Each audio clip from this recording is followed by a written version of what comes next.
Kajian hati.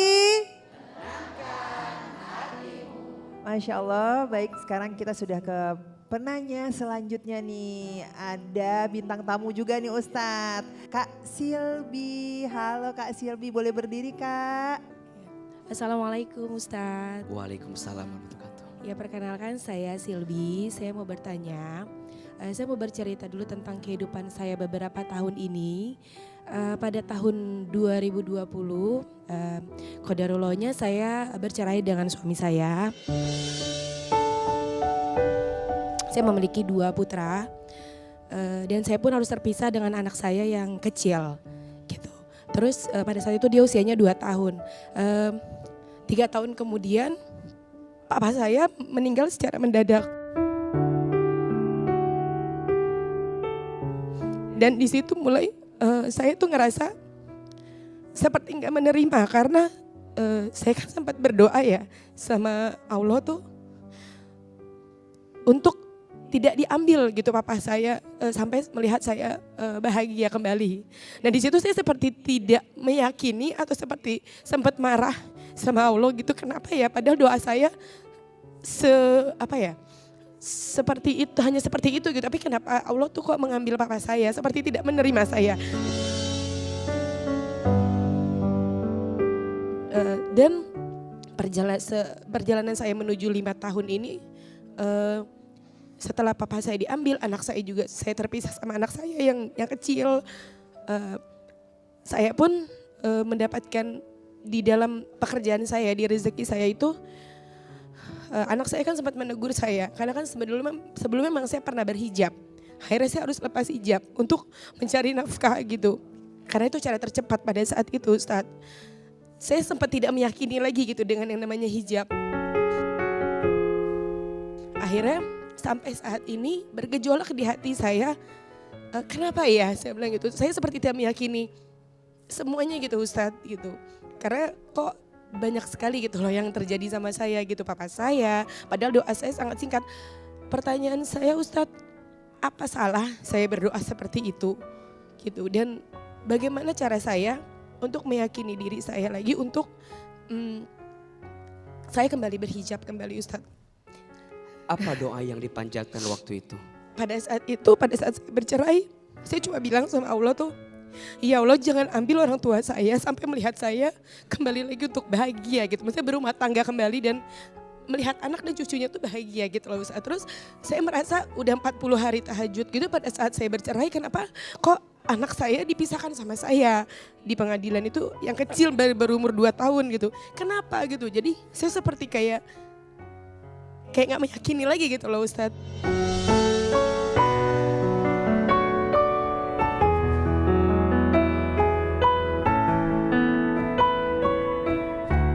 Bunda,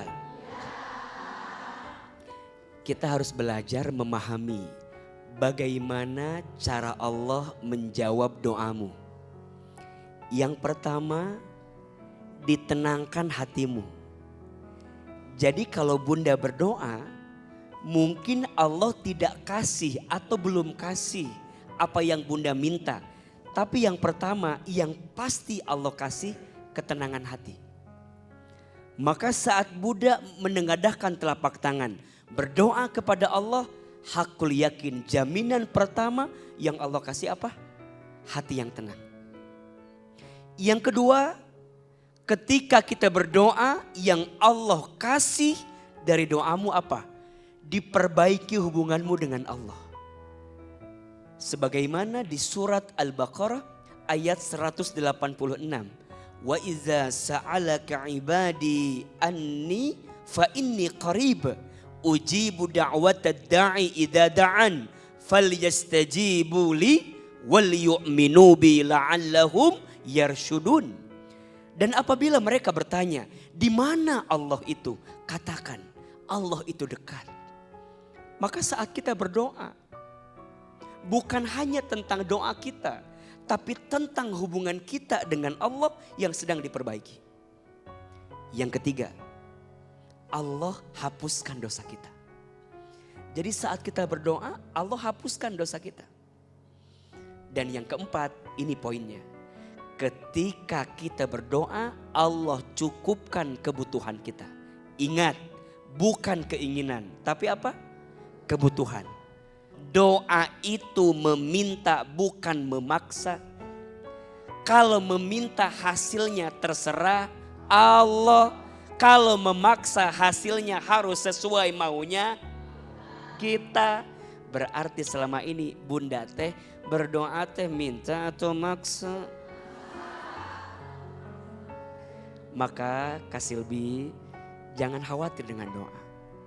Wafatnya ayah kemarin bukan karena doa Kak Silbi. Memang waktunya aja sudah waktunya, betul? Semoga ayah almarhum Allah tempatkan di tempat yang terbaik. Allah lapangkan alam kuburnya. Allah terima iman Islamnya. Allah jadikan kuburnya raudhah min riyadil jannah. Dan semoga Kak Silbi terus jadi anak yang baik. Yang bisa membahagiakan orang tua, wabil khusus ibu yang masih ada. Insya Allah. Insya Allah saya akan jalanin amanah papa saya itu untuk ya semoga Allah mengabulkan ya dengan saya menjadi atau berjalan menjadi anak yang lebih solehah lagi gitu. Nanti saya dipertemukan dengan imam yang seperti papa saya mau gitu, menjadi mendapatkan imam yang soleh lah gitu. Maaf ya Pak, maaf banget.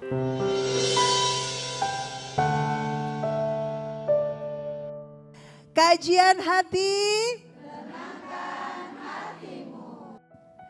Assalamualaikum Ustadz Hilman. Perkenalkan, aku Nani dari Kerawang. Seorang ibu dari 3 orang anak. Usiaku kini 57 tahun.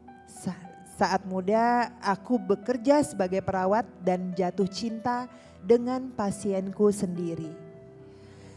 Yang kemudian menjadi suamiku. Kami menikah, namun dalam pernikahan ini aku hanya benar-benar diperlakukan sebagai pelayan bagi suami. Aku harus selalu menuruti keinginannya dan tidak diperbolehkan bersosialisasi dengan siapapun. Ketika kami dikaruniai 3 anak, aku merawat mereka dengan penuh kasih sayang. Namun suamiku tidak suka jika anak-anak melakukan sesuatu sendiri. Bahkan untuk urusan membeli bensin untuk sekolah, aku rela membelikannya di pom bensin dengan wadah. Lalu aku bawa pulang dan mengisi satu persatu motor mereka. Selama bertahun-tahun aku mengurus seluruh urusan rumah tangga seorang diri. Suamiku bekerja dan aku tetap di rumah. Hampir 30 tahun kami menikah. Hingga akhirnya 5 tahun lalu suamiku meninggal karena komplikasi penyakit. Sejak saat itu hidupku berubah drastis. Aku merasa bebas dan mulai bersosialisasi dengan teman-temanku. Salah satunya adalah mantan kekasihku yang dahulu. Anak-anakku juga memberikan ponsel baru karena sebelumnya selama menikah aku tak pernah diizinkan memiliki ponsel. Namun yang tak kusadari, ponsel tersebut ternyata sudah diretas oleh ketiga anakku. Mereka memantau seluruh komunikasi diriku dan temanku, termasuk dengan mantan kekasihku. Tetapi aku tak menyangka bahwa kedekatan itu menjadi petaka bagiku. Ketiga anakku langsung menyimpulkan bahwa apa yang aku lakukan adalah sesuatu yang najis dan menjijikan. Aku merasa tak dihargai lebih dari itu. Mereka bersekongkol untuk mengusirku dari rumah. Aku hancur dan sakit hatiku, Ustadz. Aku bertanya pada diriku, apakah perjuanganku selama ini sia-sia? Apakah ini balasan yang aku dapatkan karena saat muda dulu aku jarang pulang dan bertemu dengan ibuku. Karena pekerjaanku sebagai perawat yang selalu standby di rumah sakit. kini ibuku masih hidup. Meski sudah sepuh, alhamdulillah beliau mau menampungku. Sudah 5 tahun berlalu, namun anak-anakku tidak pernah mengajakku kembali atau meminta maaf padaku. Aku juga sudah meminta maaf pada anak dan ibuku. Namun aku masih bertanya-tanya, inikah karma yang aku dapatkan? Padahal selama ini aku selalu setia dengan keluarga dan tidak pernah menentang omongan suami atau ibuku. Tapi mengapa justru anak kandungku sendiri memperlakukanku seperti ini, Ustadz? Wassalamualaikum warahmatullahi wabarakatuh. Bunda, sebelumnya terima kasih untuk Bunda di rumah yang sudah mengirimkan pertanyaan. Banyak kisah yang kita terima dari Bunda yang kemudian kita bahas di kajian hati, termasuk kisah kita hari ini. Ada seorang ibu yang kemudian harus mengalami persoalan dengan anak-anaknya dengan segala cerita kehidupannya. Pertama, tidak ada satupun yang terjadi dalam hidup ini illa biiznillah, kecuali atas izin Allah. Apakah yang kita terima saat ini disebabkan karena ulah perbuatan kita di masa lalu? Bisa jadi iya. Quran surat Asy-Syura ayat 30. A'udzubillahi minasyaitonirrajim. Wa ma asabakum mim musibatin fabima kasabat aydikum wa ya'fu an katsir. Dan apa-apa yang menimpamu itu disebabkan karena ulah tangan perbuatanmu. Dan Allah sedang menghapuskan, memaafkan segala kesalahanmu. Wa ma asabaka min hasanatin faminallah. Wa ma asabaka min sayyi'atin famin nafsik.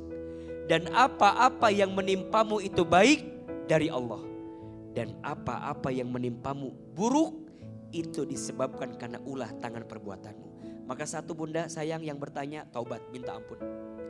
Kalau apa yang Bunda terima saat ini karena kelakuan Bunda, karena ulah perbuatan Bunda masa lalu, bertaubat, minta ampun. Semoga taubatnya Bunda menggugurkan dosa yang pernah dilakukan. Yang kedua, anak tidak dibenarkan untuk mengusir orang tuanya, membenci orang tuanya. Yang dibenci itu bukan orang tuanya, yang dibenci itu kesalahan orang tuanya. Benci kesalahannya, tapi jangan benci orangnya. Benci perbuatan dosa, tapi jangan benci orangnya. Tetap siapkan ruang di hati untuk memaafkan orang tua kita. Betul? Apalagi harus mengusir. Usia beliau udah 57 tahun, menjelang 60, tentu berat sekali. Diusir dari rumah yang rumah itu memang punya beliau padahal. Allahu Akbar. Semoga Bunda dilembutkan hatinya, anak-anak Bunda juga dilembutkan hatinya. Yang lalu biarlah berlalu. Jangan terlalu mengungkit kesalahan orang tua.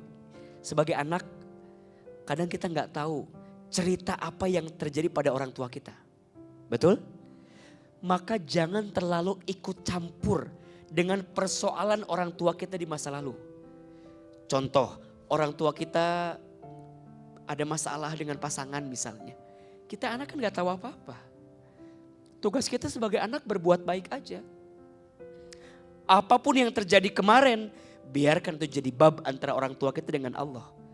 Tugas kita sebagai anak terus berbuat baik. Walaupun kadang kenyataannya memang tidak mudah bisa kita pahami. Mudah-mudahan Allah jadikan kita anak yang memuliakan orang tua kita. Dan kita semua dijaga oleh Allah agar tidak berbuat buruk yang menyebabkan keburukan di masa yang akan datang. Insya Allah.